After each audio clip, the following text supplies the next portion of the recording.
You met him 3 weeks ago, and he's already talking about Italy next summer. He texts you good morning, good afternoon, and good night. He's told you he's never felt this way about anyone. Your friends are excited, but part of you is wondering why something this good is making you feel slightly off. What you're describing has a name, and there's actually a lot of research on it. It's called love bombing, and the first real study on it came out of the University of Arkansas in 2017. Researchers surveyed 484 young adults and found that love bombing, basically drowning someone in attention and affection right at the start of a relationship, was strongly linked to narcissism, insecure attachment, and low self-esteem in the person doing it. In plain terms, the people most likely to sweep you off your feet are often the ones least capable of actually loving you. And before you think, but maybe he's just really into me, I need you to hear this. Love bombing has nothing to do with how much someone likes you. It's about pace.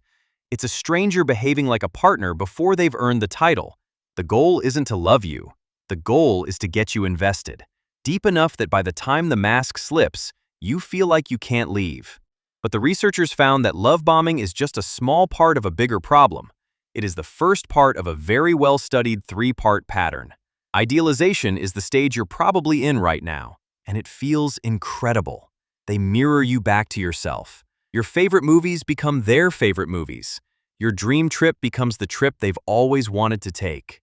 They tell you you're different from everyone they've ever dated.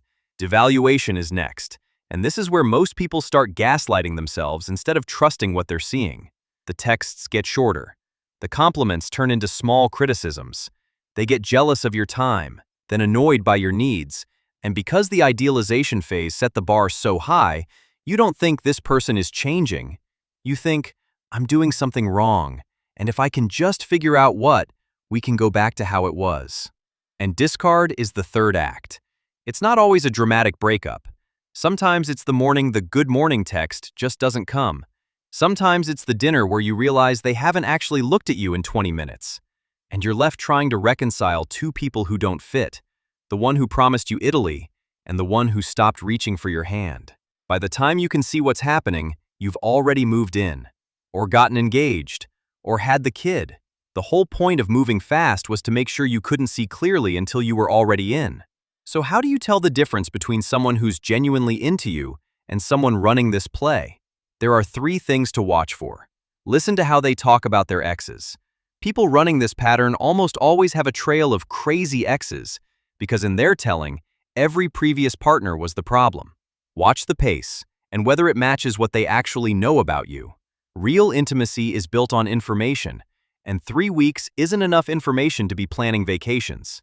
If the intensity of their feelings doesn't match how much they actually know about you, the feelings aren't really about you. They're about a version of you they invented. Notice what happens when you try to slow things down.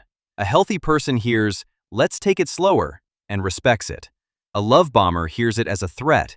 Look at what happens when you take a weekend to yourself, when you say no to a trip, when you let a text sit for 6 hours. If the warmth holds, you have something. If the warmth turns into punishment, you have your answer. Anything real survives a slower pace.